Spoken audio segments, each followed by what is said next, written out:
Vamos conversar? Iniciamos a nossa segunda edição do podcast Conversa de Político com o nosso deputado federal do PT da Bahia, Joséildo Ramos. Tudo bem, Joséildo? Tudo bem, eu quero falar para você e para o Rafael, que está aqui para a gente tratar de um tema importante. A atitude que tomamos para poder produzir o podcast é exatamente para trazer temas que lhe interessam, temas que vão produzir reflexão na tua cabeça, temas para você perceber que o papo de política é coisa séria. É isso mesmo. E aí a gente já apresenta o nosso convidado dessa rodada de podcast, o nosso Conversa de Político, que é o Rafael Bastos. Obrigada pela sua presença, Rafael. Obrigada por ter aceitado o nosso convite. O Rafael, ele é nutricionista pela Unirb, mestre em críticas culturais pela UNEB, com pesquisa em alimentação e cultura. Ele é pesquisador da temática nutricídio, o genocídio do povo negro pela alimentação imposta pelo colonizador. Rafael também é nutricionista na Secretaria de Saúde aqui do município de Alagoinhas, na atenção básica e no enfrentamento a doenças crônicas como diabetes, hipertensão, obesidade. Ele é coordenador do Núcleo de Estudos Étnicos Raciais, Gênero, Igualdade e Diversidade pela Faculdade de Santíssimo Sacramento. E também faz parte do grupo de pesquisa Nutopia, junto à UNEB, pesquisando políticas orais. Isso mesmo. Obrigado e bem-vindo. Obrigado eu pelo convite, é uma honra estar aqui hoje. Obrigado, Joséildo, pela acolhida. Temos pautas importantes para discutir hoje. Eu falava que sempre tinha um pouquinho de inveja de quem era convidado para podcast, eu nunca tinha sido convidado. E meu primeiro momento é justamente com o deputado Joséildo, que eu tenho tanta admiração pelo trabalho feito em Alagoinhas e hoje junto à Câmara de Deputados aí, e pelo histórico, né, de luta junto aos movimentos negros, né, o reconhecimento, o trabalho da lei que foi instituída junto com o Rui Costa, né, na luta contra o trabalho análogo à escravidão. Isso mesmo. As políticas de cotas para o estado da Bahia, para os indígenas e para os negros nos concursos públicos. Então é uma honra muito grande estar aqui hoje. Que bom. E aí, Joséildo e Rafael, a nossa pauta, só para poder ficar bonitinho, assim, redondinho a nossa pauta, a gente pensou da seguinte forma: a nutrição como movimento de resistência do povo negro e a sua contribuição no desenvolvimento de políticas públicas de fortalecimento do povo negro. Antes da gente iniciar aqui o nosso bate-papo, eu quero agradecer, porque a gente tem na técnica aqui, vocês só estão vendo a gente, mas a gente tem na técnica aqui o Rildo Ferreira e o Carlinhos Zambê no suporte técnico. E a gente teve nessa edição do podcast a ajuda de Gabriel Araújo, ele que é bacharelando do curso de Direito também da Faculdade Santíssimo Sacramento. E aí, antes da gente começar, tem uma frase da Coralina Maria de Jesus em seu diário, de 1955, que diz assim: a fome é a escravatura atual. Essa fala é de 1955, mas a gente está no ano de 2023. E aí, Rafael, eu quero que você traga para a gente, a partir do seu estudo, da sua profissão, um breve recorte histórico da nutrição e a alimentação como instrumento de colonização. Então, maravilha. Que delícia que você trouxe Carolina. Carolina abre meu trabalho de dissertação, de mestrado, né? Sobretudo a luta de Carolina. Carolina descreve a fome de uma maneira incrível ali no seu texto. E como nutricionista, né, eu escolhi aí o ramo a área da crítica cultural para me aprofundar nos estudos. Eu tive que buscar uma forma de criticar a alimentação, a nutrição, porque a ciência da nutrição ela é eminentemente racista e elitista, né? Então eu precisei sair pela tangente, como eu falava com o deputado antes. Então eu tive que estudar o nutricídio, né, que é a gestão de morte, o genocídio do povo negro através da alimentação. Porque o que o pesquisador que cunha esse termo traz é que nós negros em diáspora estamos todos sofrendo diante da alimentação imposta pelo colonizador. Segundo o pesquisador, pessoas negras não têm, do ponto de vista biológico, um preparo fisiológico para o consumo dessa alimentação imposta pelo homem branco. Então eu trago esse recorte para poder sair do eixo, né, branco e elitista daquela ciência a qual eu me graduei. Disso, eu começo a me conectar com a nutrição em um outro viés, né? Eu paro de pensar apenas no fisiológico e no olhar biomédico da nutrição para pensar no acesso à comida. Como é que a gente pode fazer nutrição e pensar como que as pessoas terão acesso a uma alimentação? Porque é muito tranquilo, né, a gente falar, coma isso, coma castanha, coma iogurte, coma queijo. Mas quem pode efetivamente comer esse tipo de alimento?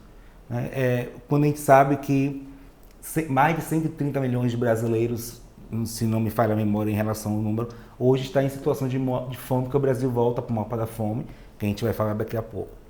Então a nutrição, infelizmente, ela tem esse perfil de ciência branca, elitista, e cabe a gente, nutricionistas negros, criar outras formas de se levar a alimentação e nutrição de uma maneira equânime para todos e para todas. Perfeito. E aí, Joséildo, eu quero trazendo um pouco esse acesso à comida, né? Esse acesso à alimentação, a importância da agricultura familiar nesse processo, a importância de se ter a agricultura, o fortalecimento do agricultor familiar, que muitas vezes só se alimenta do que come ou do que planta e dali também tira o seu sustento para poder comprar talvez a comida do branco, né? Essa Sim. comida que está industrializada ou aquilo que ele não consegue produzir. Fala um pouco para a gente sobre isso. Bom, em primeiro lugar, Camila, a essência do podcast que a gente está trazendo para você trata de uma questão que nós vamos inaugurar hoje. Teve o primeiro e o segundo. Nós estamos tratando da visão relacionada com a alimentação, relacionada com a nutrição, e é um recorte que eu não conheço.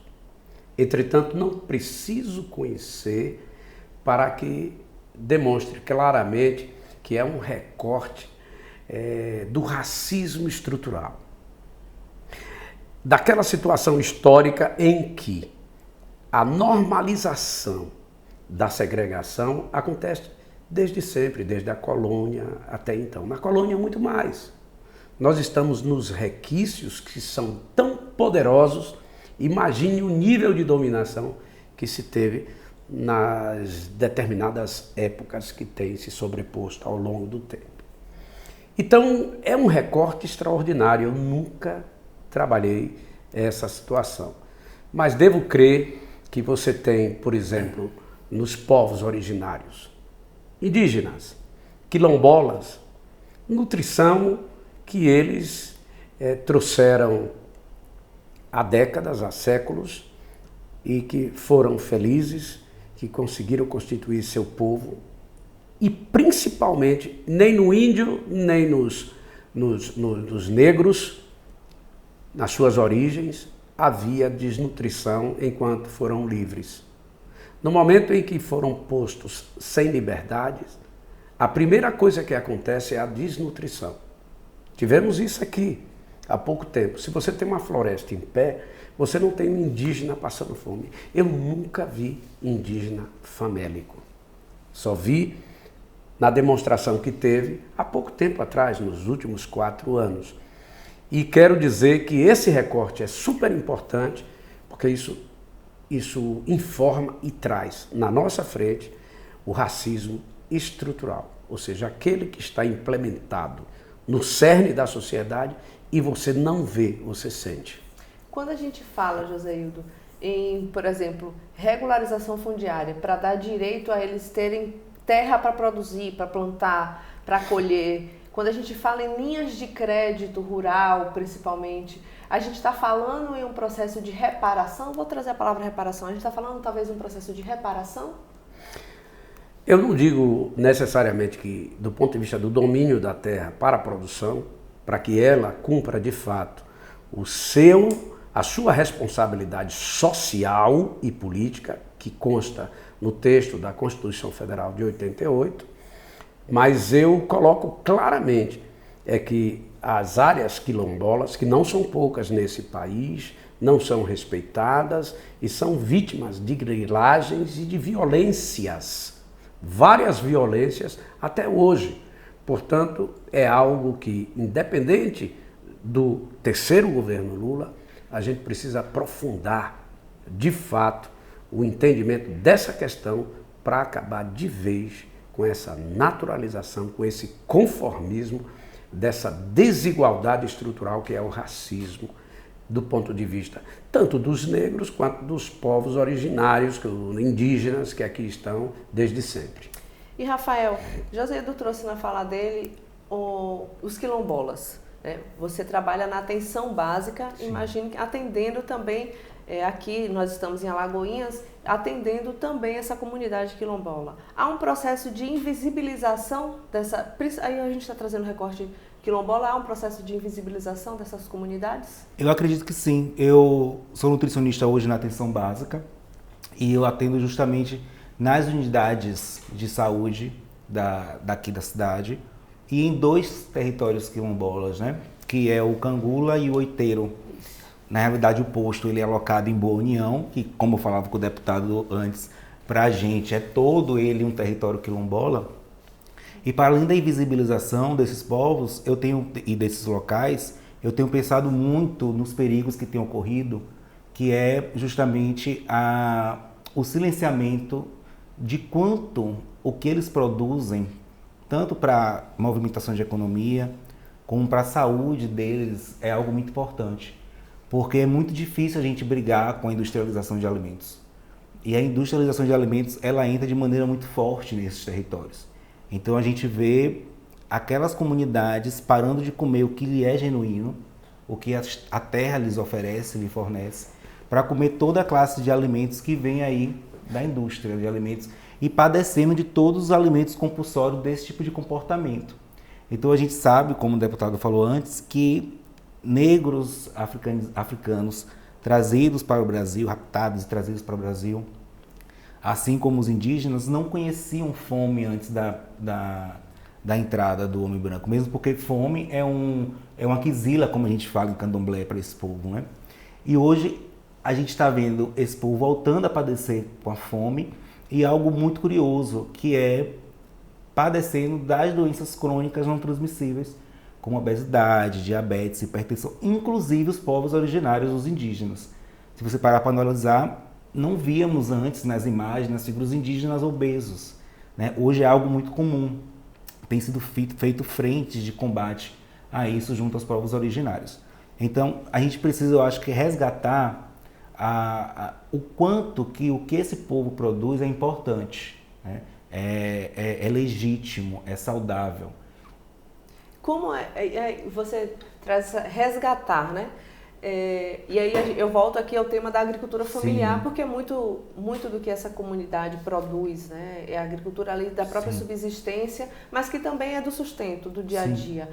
Como é que a gente pode, de alguma forma, pensar em fazer com que eles compreendam que a utilização daqueles alimentos que eles mesmos produzem é importante, porque, e aí rodando também, através até do mandato do deputado, a gente percebe que muitos têm na sua casa o pé de acerola, sim, o pé de maracujá, mas troca aquele suco por um refrigerante. Sim. Como é que a gente talvez consiga mostrar para aquelas crianças, aqueles adolescentes e aqueles adultos que o que eles têm ali é o que a gente vai na feira comprar, sim, enquanto eles trocam aquilo que eles têm. Vendem, se capitalizam e compram o que não é saudável, talvez. Sim. E a gente não está falando só de saudável, né, mas é o que para eles é natural também. Sim. Então, existe um conflito também nesse processo de para que eu seja aceito nessa sociedade, eu preciso consumir aquilo que não me faz bem. Perfeito, isso. Porque a alimentação também é status, né? A gente se alimenta também por status. Então essas pessoas elas também querem estar dentro de um ciclo, né? Querem pertencer a um status, a um núcleo. Então, do ponto de vista de status social, é muito mais visível para eles o acesso a esses alimentos, que muito se fala também das questões dos preços, né? Então eu sempre falo que hoje a gente tem uma missão na nutrição que é dar legitimidade à agricultura familiar e ao pequeno produtor, né? Potencializar isso, que a gente consiga acessar ainda mais, porque quanto mais a gente consumir do pequeno produtor, mais eles se capitalizam. E como profissionais de saúde, movimentar e fortalecer a importância desses alimentos, dessa produção do pequeno agricultor, do pequeno do produtor familiar, como algo importante, mas pensando em educação alimentar e educação nutricional.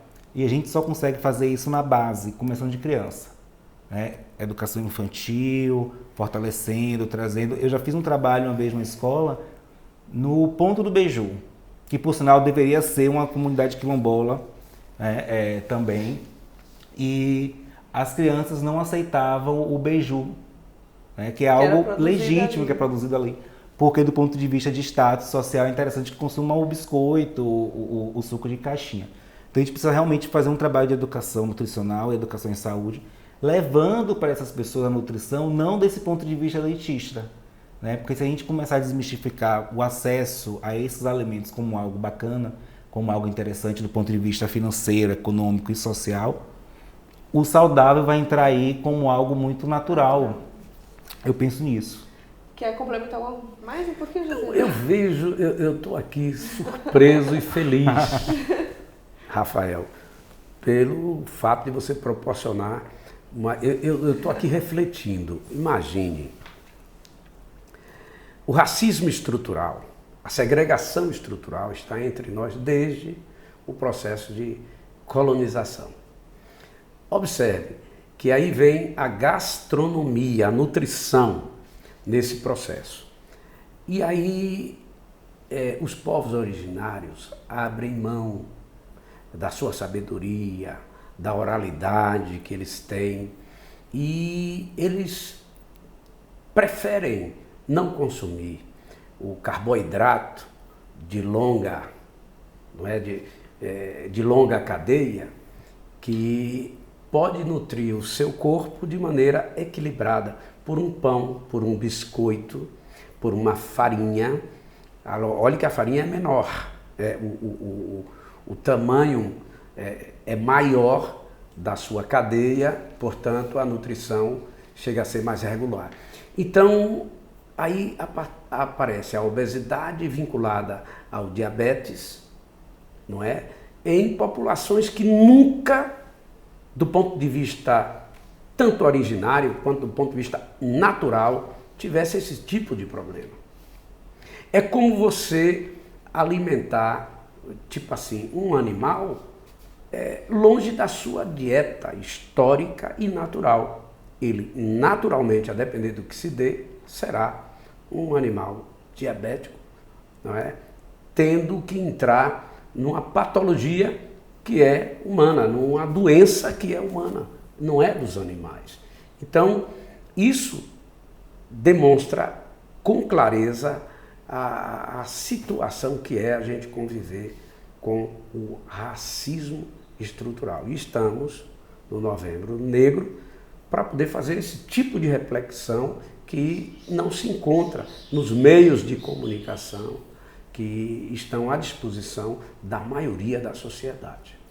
Quando a gente fala de mapa da fome, quando a gente fala da fome, muitas das vezes as pessoas elas até comem, elas não estão necessariamente com fome, né? Quando a gente pensa assim, porque a pessoa está no mapa da fome, e quando você vai ver, ela come, ela não está com fome, ela não ficou sem se alimentar, digamos assim, na verdade não é nem sem comer, né? Mas ela está em um processo de subalimentação, né? Joséildo fala aqui da farinha, e aí eu me lembro, na infância é muito comum a gente ter comidas que a base é a farinha branca, né?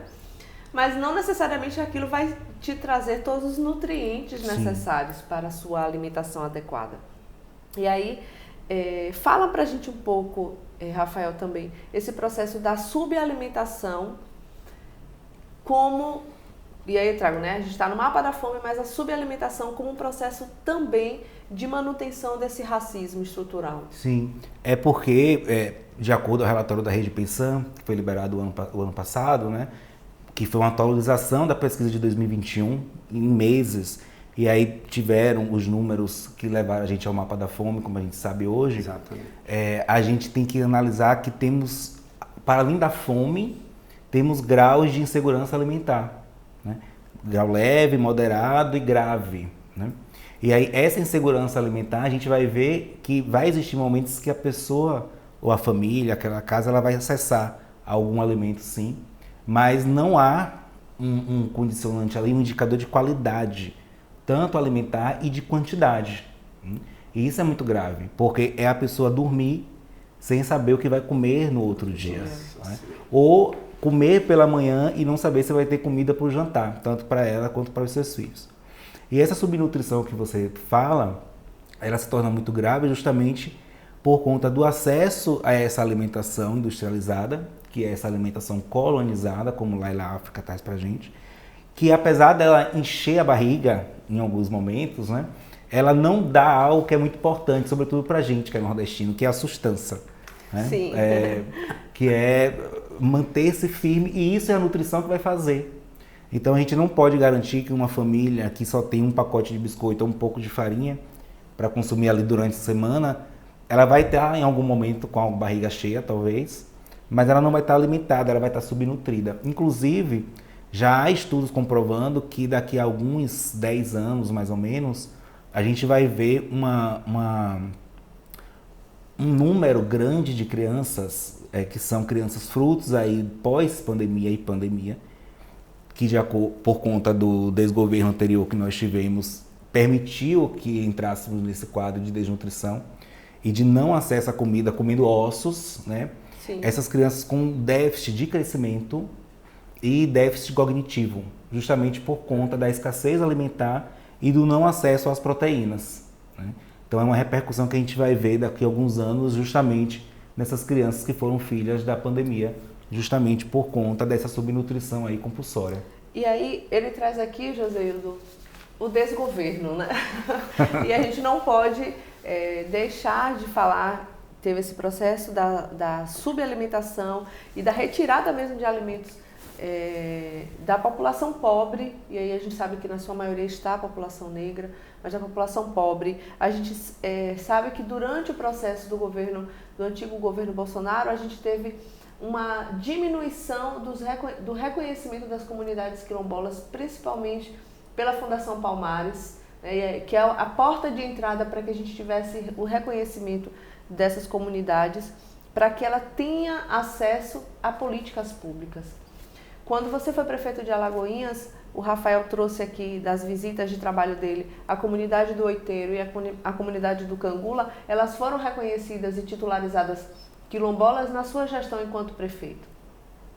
Quando a gente fala de um processo de reparação, de reconhecimento para acesso a políticas públicas, a gente está falando de gestão. E aí, você já foi um gestor e hoje na condição de deputado, né? Garantir o reconhecimento, garantir acesso às políticas públicas para que essas comunidades tenham uma boa alimentação, tenham condição de habitação, né? Água de qualidade. Fala um pouco para a gente, porque você desenvolveu Alagoinhas nesse sentido. Olha bem, aí é um processo de escolha. O processo político ele é sempre tensionado. A política trabalha a escassez em todos os sentidos. E quando se fala em escassez dos insumos que sustentam a vida, é dramático. E é o caso da nutrição, é o caso da alimentação. O Brasil, de maneira pródiga, diga-se de passagem, venceu a fome em muito pouco tempo. Porque o recorte histórico demonstra que para vencer a fome é muito difícil. Que se veja o exemplo da China. A China, agora, ela segue um processo robusto de ser, do ponto de vista tecnológico e do ponto de vista do poder político e até bélico, a primeira potência mundial, dentro de pouco tempo. Então, isso é um processo de resiliência, é luta.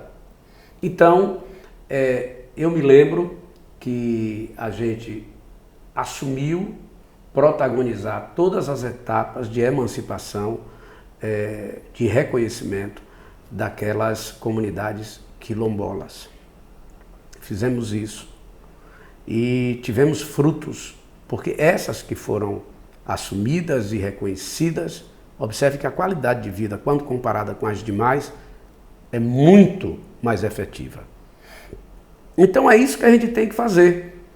Na minha opinião, hoje, eu me lembro de uma proposta de projeto de lei, quando eu fui deputado estadual no segundo mandato, no início, onde a gente teve um projeto de lei contra o trabalho escravo.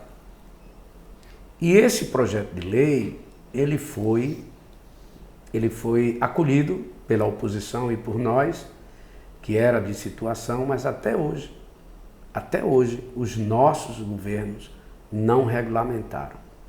Seria um projeto extremamente avançado para a lei vigente até então, para o conjunto de leis que tratam dessa matéria, e poderia ajudar bastante nessas empresas que têm alta tecnologia, alto rendimento, grandes retornos do ponto de vista econômico, mas não tem sequer a dimensão do que significa ter um trabalhador nos seus quadros em situação análoga à escravidão. E aí a gente fala também, Joséildo, das políticas de cota. O que dizer delas? Olhe bem, a política de cotas ela veio para reparar. Sendo um processo de reparação, tem tempo para terminar, porque senão a reparação ela se transforma numa vergonha, na vergonha de não ter pulado o sarrafo que a gente próprio estabeleceu. Então, nesse sentido, eu acho que dentro de pouco tempo nós deveremos afastar, por exemplo, a política de cotas na educação. Hoje, a universidade brasileira é dos negros e dos seus descendentes, porque hoje a maioria que está lá aprimorando o seu conhecimento, a oportunidade está no ensino superior, coisa difícil de historicamente a gente tratar. Então, isso tudo se deve à política de cotas. E o que é melhor? Boa parte dos melhores alunos são cotistas. Mas aí eu quero te trazer uma provocação, José, porque na sua fala você me provocou aqui, e aí eu quero te provocar. Você disse que tem que ter um prazo, ok, eu entendo que, porque não dá pra gente fazer disso o ad eterno, para que, porque a busca na reparação, ela precisa chegar a um fim. Quando a gente chegar nesse fim, a gente entende que estamos todos iguais. Só que hoje nós temos nas universidades públicas, principalmente, talvez não seja a maioria, não tenho esses dados aqui, mas a gente tem uma inserção maior de negros. Mas se a cota acabar, a gente não teria uma diminuição? Porque nós ainda, e aí você já trouxe na sua fala, um racismo que está estruturado nesse processo. E para desestruturar, talvez tivéssemos que vir novos dinossauros e uma nova população? É instigante, é provocadora essa sua pergunta, mas eu respondo com tranquilidade o seguinte: os negros e os pardos, que são descendentes deles, fazem o mesmo recorte. E hoje, seguramente, as estatísticas, o próprio IBGE, no último censo, eles colocam que os universitários são negros e pardos para a felicidade do povo brasileiro. Vamos lá. E aí são 56% no IBGE, 56% da população é negra. E nós sabemos, eu quero trazer aqui também um recorte da saúde, Rafael, nós sabemos que a população negra, algumas doenças, elas são características da população negra, né? Como balancear ou como lidar com esse número de negros, né, de pardos, e a nutrição e a saúde, principalmente nas doenças que são mais características para o povo negro? Eu acho que a gente tem que introduzir ainda mais nos serviços de saúde a política nacional de saúde da população negra, para que a gente possa criar ferramentas que sejam realmente relevantes, né? Tanto do ponto de vista de acesso à saúde, quanto do ponto de vista do acesso a informações que garantam que tanto as comunidades negras como as comunidades indígenas tenham acesso ao que pode lhes adoecer. Porque se a gente não leva informação acerca de nutrição, de alimentação e educação em saúde, fica muito mais complexo. Porque veja só, quando a gente fala, por exemplo, de uma doença como diabetes, que é altamente silenciosa, se a gente for deixar a revelia, uma pessoa só vai se dar conta que está diabética, que é uma pessoa que vive com diabetes acima de 60 anos, né? Então são anos convivendo com a doença sem que saiba. E aí não tem os devidos cuidados de alimentação, de acesso à medicação. Quando essa pessoa vai ter o diagnóstico, ela já está com comorbidades associadas ao diabetes, Perfeito. que vai gerar um problema muito maior. E a gente está falando de problema não só a nível de indivíduo, a gente está falando de um problema a nível de orçamento. Né? Porque a pessoa ela não teve como cuidar da sua alimentação, porque ela não sabia, por exemplo, que aquilo que ela plantava era interessante, ela começa a consumir o que é industrializado, ela adoece, ela vai ter que ter acesso à medicação, o que nem sempre é garantido, e aí tem que meter a mão no bolso, ela vai adoecer, ela vai acessar os hospitais, ela vai ocupar leito de hospital. Então eu acho que a gente tem que reforçar um dos pilares primordiais do SUS, que é a prevenção. Acho que a gente tem que trabalhar ainda mais com a questão de prevenção e não tem como fazer prevenção sem educação. Eu, como bom freiriano que sou, eu ainda insisto que a educação vai ser a base. Eu fui salvo pela educação, filho, fruto aí de todas as políticas de cotas, todas essas políticas de inserção, FIES, ProUni, tudo. E eu acho que a educação ainda é algo que vai salvar o nosso povo. É o transformador, né? Eu acho. Acredita, Joséildo, na educação como mola transformadora nesse processo todo? Na realidade, isso é o senso universal. Esse é o senso universal. Então você tem condição de discernir que sem a educação, sem os saberes, sejam tradicionais ou não, são eles que levam efetivamente a refletir, a fazer o melhor para a nossa sociedade. Quando eu falei que, há pouco, que a lei de cotas e a instrumentalização dessa política pública, ela tem prazo para terminar. Porque nós queremos trazer os segregados para sermos nós. Então, essa política é uma política emancipatória. E, portanto, ela está reparando os erros do passado. E no momento em que efetivamente se calcule ou se avalie que isso foi atingido, é preciso que essa comunidade que sofreu demonstre o seu potencial para melhorar tudo aquilo que somos. Então é nesse sentido. Perfeito. Joséildo, você é engenheiro agrônomo. Até agora. Você gosta muito de dizer engenheiro, como é? Agrônimo. Porque a agronomia é a minha segunda paixão. Perdeu para a política. Então, ao longo desse tempo que eu estou afastado da minha segunda paixão, eu sofro, mas por uma boa causa. Aí eu quero trazer aqui para a nossa roda de conversa os incentivos para os alimentos agroecológicos, os alimentos orgânicos. A gente fala recentemente na nossa edição do podcast, nós falávamos em energias renováveis, né? E a gente também traz isso para o processo da alimentação, de trazer alimentos cada vez mais saudáveis e menos uso de agrotóxicos. Essa é uma pauta discutida, inclusive, nacionalmente na Câmara de Deputados, para cada vez menos a utilização de agrotóxicos a partir de um governo que se aumentou o uso de agrotóxicos. Fala pra gente um pouco sobre isso. Depois que a gente padeceu do último governo, onde agrotóxicos que não eram liberados para serem comercializados em nosso país passaram a ser, e também em todo o mundo desenvolvido, essas possibilidades não existiam e nós abrimos mão desse processo em detrimento, em desfavor da sociedade brasileira. Eu, inclusive, agora estou, de uma forma ou de outra, dando seguimento a um processo estratégico de construção do Sistema Único de Assistência Técnica e Extensão Rural. Fala-se muito na agricultura familiar que 75% tudo que produz vem para a nossa mesa. Mas do ponto de vista do crédito, o agro tem um crédito muito grande, não alimenta o nosso povo, mas principalmente alimenta povos para além dos brasileiros e os animais que eles produzem, em detrimento, não é, do interesse nacional. Portanto, não é uma crítica, é uma reflexão sobre essa realidade.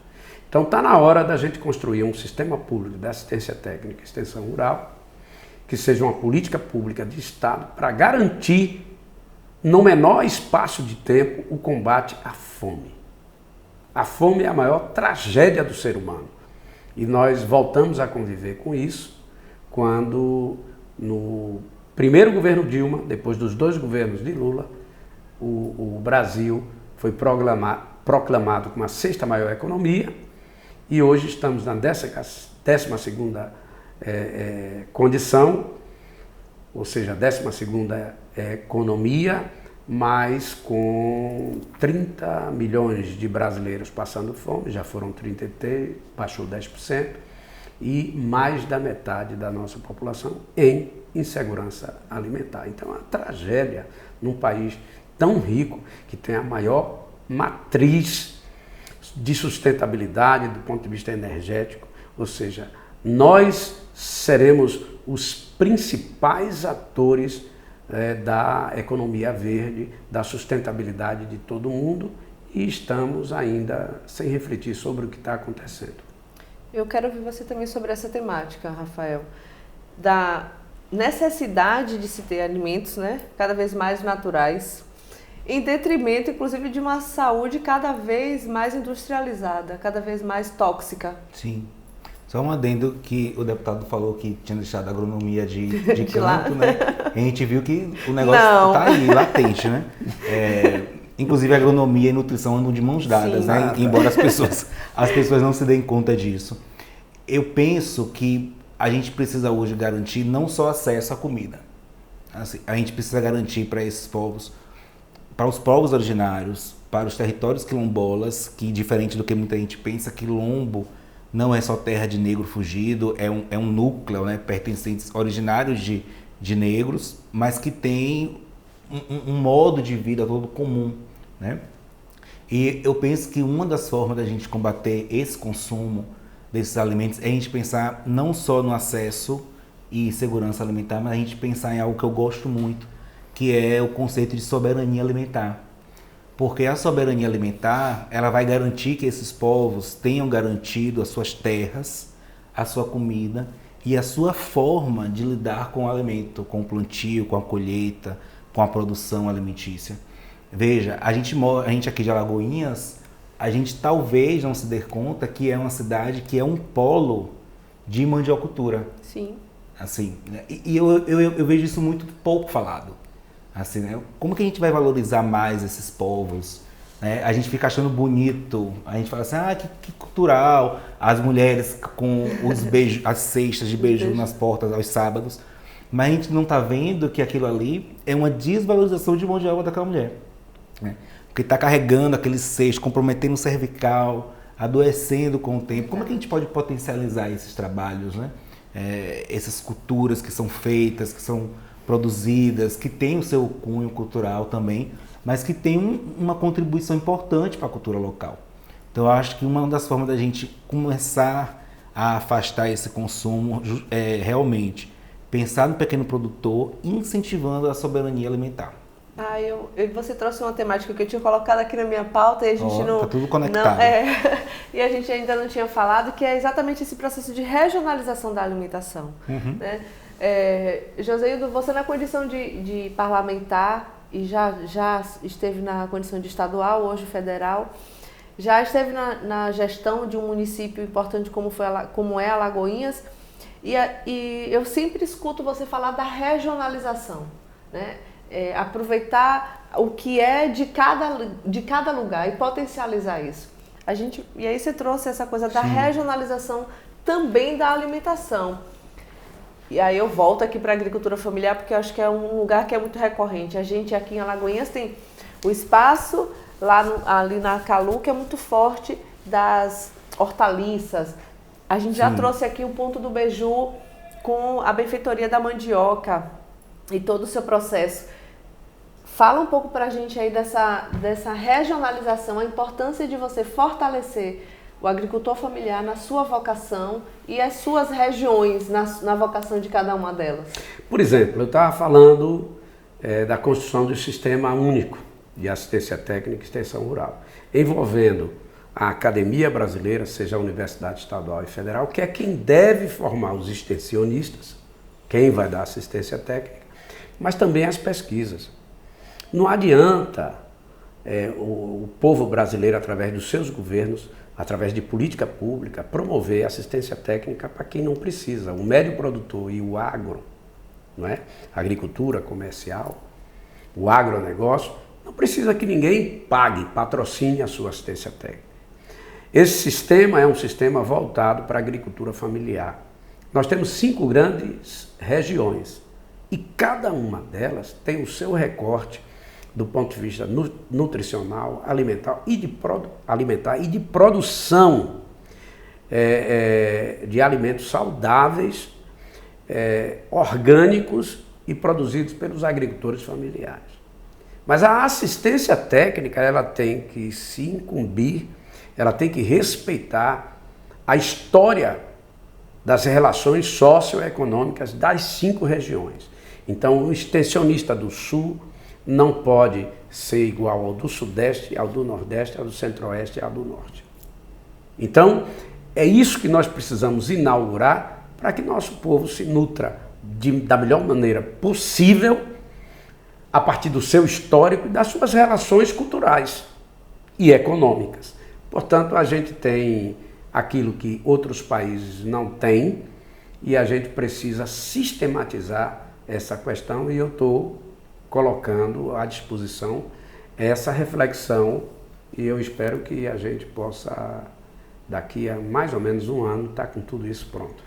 Você falava, né, Rafael, que agronomia e nutrição estão juntas. Você não pode pensar em nutrição se você não tiver Sim. uma cadeia anterior Sim. ao botar comida na mesa, né? E aí Joséildo traz esse processo da extensão rural, que às vezes a maioria das pessoas, né, que só chega e compra ou consome não entende o processo. Que para plantar você precisa conhecer o que plantar, onde plantar, o que plantar, até chegar o prato na nossa mesa e a gente comer. Fala pra gente um pouco mais essa coisa da regionalização, de reconhecer que o alimento daquela localidade ao qual você faz parte talvez seja mais importante do que o alimento que você vai buscar para estar integrado em uma sociedade. Sim. É reconhecer que se o campo não planta, a cidade não janta, né? Aliás, se o campo não planta, a cidade não come. Não come, né? Porque, apesar dos incentivos serem tão poucos, o que vem para nossa mesa, efetivamente, é o que o pequeno produtor planta. E aí a gente fica falando, como eu disse antes, né, de uma nutrição muito elitista, né, com alimentos, que fala hoje em alimentos funcionais, é um termo muito comum. Alimentos funcionais? Em nutrição, né? Então, são alimentos que teriam valores nutricionais agregados, diferenciados.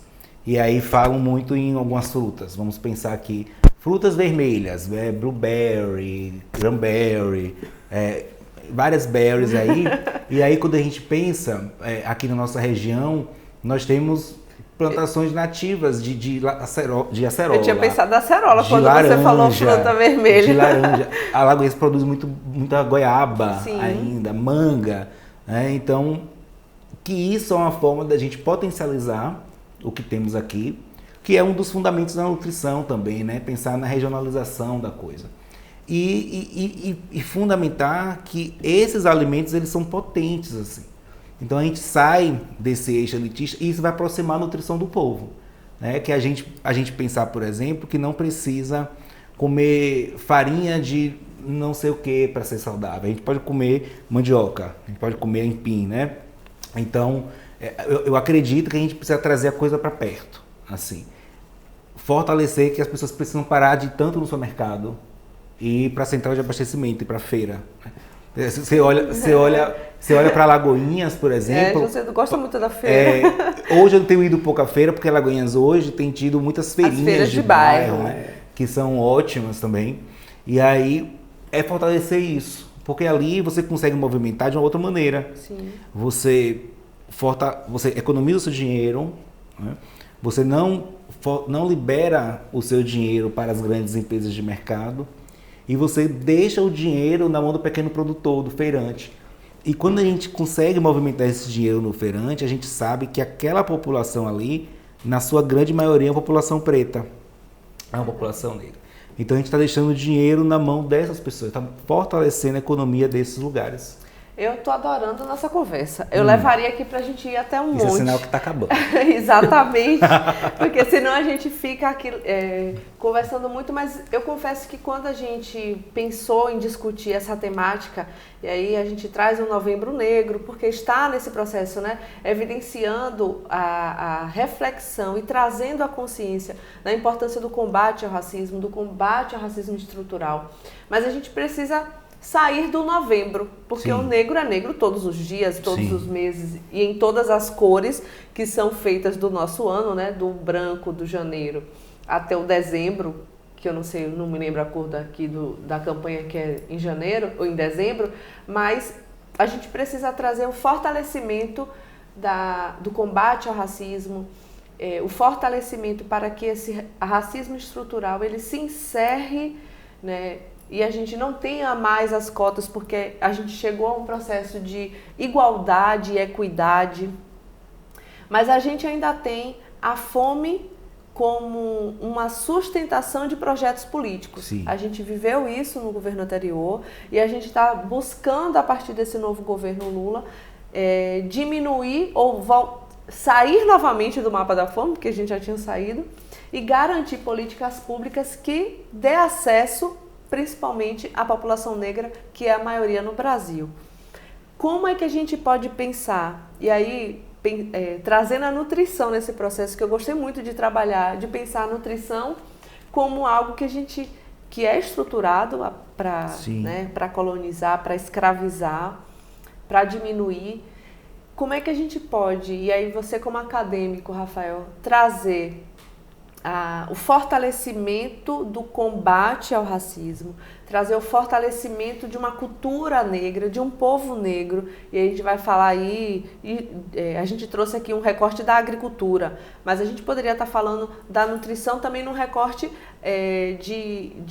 das religiões, né? A gente poderia estar trazendo a matriz, eu não trouxe esse recorte, mas a gente poderia estar trazendo a matriz africana na religião, que acho que já não é essa terminologia que se usa, não sei, certo? Mas poderia estar trazendo esse recorte da nutrição também nesse viés. Como é que a gente pode pensar, como a nutrição pode contribuir? A gente falou isso tudo aqui, né? Mas eu quero que você arremate aqui pra gente. A nutrição no fortalecimento do combate ao racismo. Já está acabando, já, né? Então... Mas eu vou deixar que você se despeça depois, mas eu quero... E você traz aí isso que é muito caro para mim. A minha dissertação de mestrado foi no terreiro de Candomblé. Então eu fui pesquisar como a comida de santo ela é uma comida relevante para o combate à fome e ao nutricídio. E Josué de Castro já falava isso lá em 46. Ele falava, imagine, né? Porque Josué de Castro é um dos maiores pesquisadores da fome no Brasil. Ele já falava de como a comida baiana, ele chamava de comida baiana, tinha um potencial nutricional que deveriam ser enlatadas e dispensadas aí para as outras regiões do país pelo componente nutricional que ele tem. E aí eu penso muito em Nego Bispo, né? Líder quilombola do povoado do Quilombo Saco do Curtume, acredito que é no Piauí. E ele fala que povos negros africanizados e povos indígenas, ao se encontrarem no Brasil, eles confluíram, né? E Nego Bispo ele fala que essa confluência permitiu que a gente tivesse a base do que temos como alimentação tradicional hoje. E eu penso que uma das formas da gente levar uma nutrição ainda muito mais acolhedora, muito mais possível e acessível, e é isso que eu trago no meu texto de dissertação, é a gente se conectar aos saberes orgânicos dos povos originários e das comunidades tradicionais, como os terreiros de Candomblé, né? Que é para além da comida que é feito, mas é todo um modo de vida que é feito ali em torno do alimento, em torno do respeito àquela comida, porque a comida é sagrada.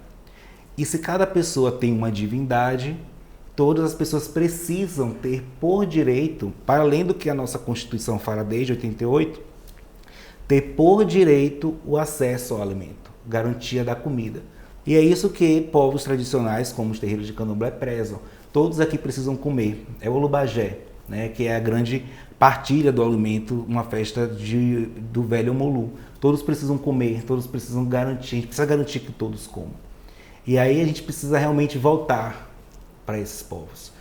Olhar para esses povos não como do ponto de vista de exotizar, né? Mas do ponto de vista de aprender. Né? A academia precisa não entrar querendo colaborar com esses povos, contribuir, porque tem muito mais a aprender lá do que ensinar. Exato. Então, trazer esses saberes para as comunidades e reforçar. É a gente reforçar para os meninos do ponto do Beju que o Beju é relevante, é importante. Fortalecer junto ao povoado, ao distrito de Boa União, que o que eles produzem ali, eles vendem nas feiras livres aos sábados, precisa estar ainda mais na mesa dele todos os dias. Eu penso que é o resgate e fortalecimento dos saberes tradicionais. Perfeito. Eu devolvo a pergunta para você, Joséildo. Fortalecer esses saberes regionais é também garantir o combate ao racismo, é garantir o fortalecimento desse povo?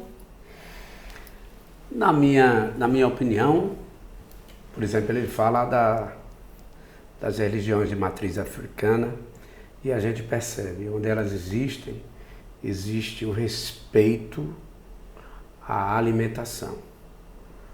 Numa roça, numa casa, não há fome. Há a celebração da fartura. Existe a solidariedade vinculada à alimentação, que é um direito inalienável para a nossa existência. Além disso, a responsabilidade e o respeito à natureza viva, não é? E um exemplo de cidadania que não está nos livros, está nos saberes históricos e que não existe sistematização por conta do racismo estrutural. Então essa é uma lição que fica aí, que cala muito fundo, não é? Porque são essas divindades que naturalmente implicam na nossa persistência enquanto seres vivos, enquanto ecologicamente equilibrados e estáveis, que produz vida. Então, é esse o grande culto. Eu estou muito feliz com o nosso bate-papo dessa segunda edição do Conversa de Político aqui com o deputado Joséildo Ramos. Rafael trouxe uma grandiosidade, enriqueceu muito o nosso bate-papo. A gente trouxe uma linha muito, muito bacana de conhecer e que no comercial, né, no dia a dia, a gente não ouve muito falar, porque a gente só ouve a nutrição como um processo para emagrecer, Sim. Né? Eu vou buscar um nutricionista porque eu preciso emagrecer. Sim. Então aí eu vou atrás de um nutricionista.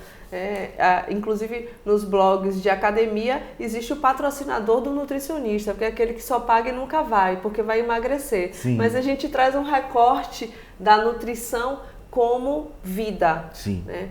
Como resistência, acho Sim. que essa é a palavra. Boa palavra. A nutrição como resistência. Eu estou muito feliz com o nosso bate-papo, acho que foi enriquecedor. Agradeço mais uma vez aqui a sua presença no nosso podcast. Daqui a pouco o Joséildo vai se despedir, mas eu quero só trazer isso. Nutrição também é resistência. Também. A gente precisa estar nutrido para resistir, né? E como a gente iniciou com Carolina, eu acho que é importante que a gente finalize com Carolina, né? Carolina tem uns trechos assim que são muito incríveis, e um deles ela fala assim que a fome, a tontura da fome é pior do que a tontura do álcool, né? Porque a tontura do álcool deixa a gente feliz, alegre, levezinho, ela fala isso em Quarto de Despejo. Mas a tontura da fome, ela entristece, ela tira a dignidade humana, né? E Carolina também fala, deputada, que esse país precisa, e eu espero que ele continue sendo governado por quem já passou fome, né? Isso é Carolina que falou. E é isso que eu acredito. Eu acredito justamente nessa nutrição que pode deixar o nosso corpo forte para que a gente possa resistir. Muito obrigado pelo convite, viu? Obrigado, Joséildo, pelo convite. E obrigado à nossa audiência aí do podcast, Sim. né? E Joséildo, e é isso mesmo. Nosso país precisa continuar sendo governado por quem sabe o que é sentir fome, o que já passou fome. E aí não só porque a gente está falando de Lula, mas para que perceba a necessidade que a maioria da população brasileira vive, conhecer de perto a realidade? Olha, ironicamente, eu quero pedir permissão para sair um pouco do enquadramento da nossa conversa. Você falou do Brasil, falou da situação atual, falou da fome, e existe aí um protagonismo que alguns economistas já falaram. Nasce agora uma janela de oportunidades para o nosso país. No terceiro governo Lula, o maior protagonista para poder evitar os fenômenos climáticos que estão acontecendo, extremamente radicalizados por conta da presença humana e da sua forma de tratar o universo e o nosso planeta. Então, é nesse momento que o Brasil, com o potencial da energia sustentável, ele possa pautar tudo aquilo de que ele foi vítima ao longo da colonização e até então. Um país que talvez seja o mais rico pela sua biodiversidade, pela sustentabilidade, ele possa se impor para poder dar a régua e o compasso para o povo de tudo quanto for lugar. Isso aí. Então, nós ficamos por aqui na nossa segunda edição do Conversa de Político com o nosso deputado Joséildo Ramos. Será veiculado todo dia 13 de cada mês. Até lá e Até lá! E até lá! Obrigada mais uma vez, Rafael. Obrigada, Joséildo. Um abraço.